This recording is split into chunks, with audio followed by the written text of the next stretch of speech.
Michael, I tell you what, you missed a good service today. I don't know, it just seemed like the pastor had a word for everybody.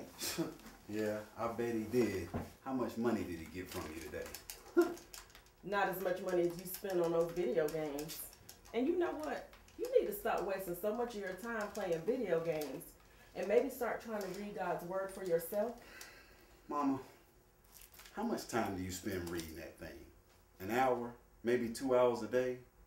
And then another hour talking to somebody that doesn't even exist? That's 3 hours wasted on the notion that there's some supreme being somewhere. Michael, do you know how many times I have prayed that God will remove the scales from your eyes so that eventually you can see the real truth? Well, you know what? Maybe it's the truth that you're not seeing.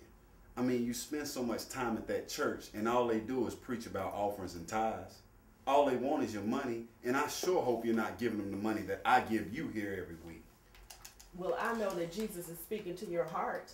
What I don't know is why do you keep refusing to listen? You know what? I really hate talking to you sometimes. Look, you better watch who you're talking to. I mean, we can't have one conversation without you bringing up that stuff, and I'm getting sick and tired of it.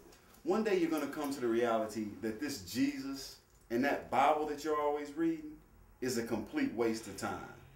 It's not real, and you're going to realize that you wasted your whole life and didn't enjoy the finer things in life. Michael, look, I understand what you're feeling. I do.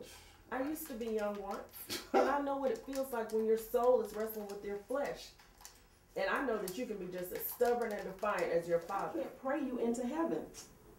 Michael, at some point, you're going to have to be accountable for your own actions. And you have to form your own personal relationship with Jesus.